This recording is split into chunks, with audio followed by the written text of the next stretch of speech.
Hi guys, வாங்க இன்றைக்கி உருளைக்கிழங்கு மசாலா பண்ணுறது எப்படின்னு பார்த்துடலாம் வாங்க. அடுத்து வெங்காயம், மிளகாய், இஞ்சி, கொத்தமல்லி தழை எடுத்தாச்சு. பாருங்க, வறுத்து வச்சு களைக்கொட்டை, ஊற்று, கொத்தமல்லி, கடுகு, ஈட்டாச்சு எண்ணெய் போட்டுக்கலாம். பாருங்கள், வெங்காயம் போட்டாச்சு. அடுத்து பச்சை மிளகாய் போட்டுக்கலாம், லைட்டாக வணக்கிக்காங்க. அடுத்து இஞ்சி பேஸ்ட்டு போட்டுக்காங்க, லைட்டாக வணக்கிக்காங்க, நிறைய வணக்கக்கூடாது. தேயிற மாதிரி உப்பு லைட்டாக ஆட் பண்ணிக்கணும். வணங்கிறதுக்கு தேயிற மாதிரி வணக்கக்கூடாது, லைட்டாக வணங்கணும். அடுத்து மிளகாத்தூள் போட்டுக்கலாம், லைட்டாக ஆட் பண்ணிக்கலாம்.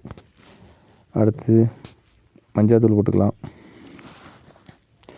ஆட் பண்ணியாச்சு. நல்லா மிக்ஸ் பண்ணி விட்டுக்கோங்க. மல்லித்தழை, மல்லித்தூள், கஸ்தூரி மெத்தி நல்லா வாசனைக்கு நல்லாயிருக்கும், போட்டுக்கோங்க. நல்லா வணக்கி விட்டுக்கோங்க.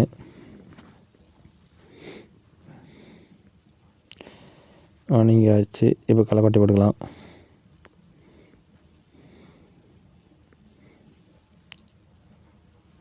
முன்னாடியே உருளைக்கிழங்கு வேச்சு வச்சாச்சு, உரிச்சாச்சு. இப்போ வந்து அந்த மாதிரி லைட்டாக பண்ணிக்கோங்க.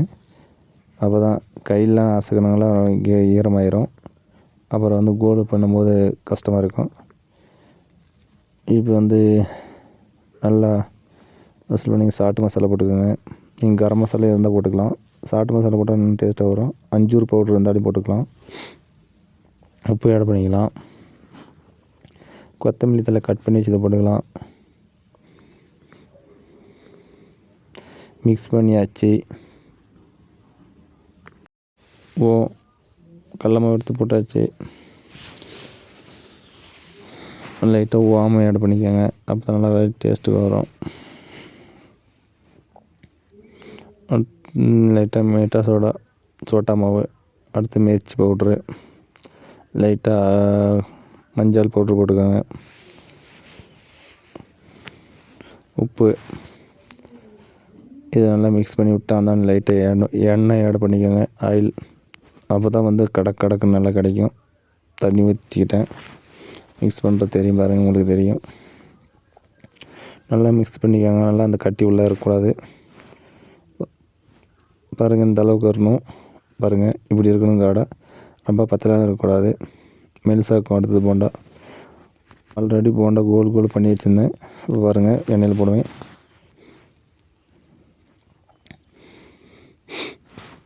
பாருங்கள் எப்படி இருக்குன்னு பார்த்து சொல்லுங்கள். உங்களுக்கு இந்த வீடியோ பிடிச்சிருந்தா கன்ஃபார்மாக லைக் பண்ணுங்கள், கமெண்ட் பண்ணிக்கோங்க. பாருங்கள், போண்டா எடுக்க போகிறேன். இந்த போண்டா பிடிச்சிருந்தா கன்ஃபார்ம் லைக் பண்ணுங்கள், சப்ஸ்கிரைப் பண்ணி வச்சுக்கோங்க, கமெண்ட் பண்ணி வச்சுக்கோங்க. பாய்.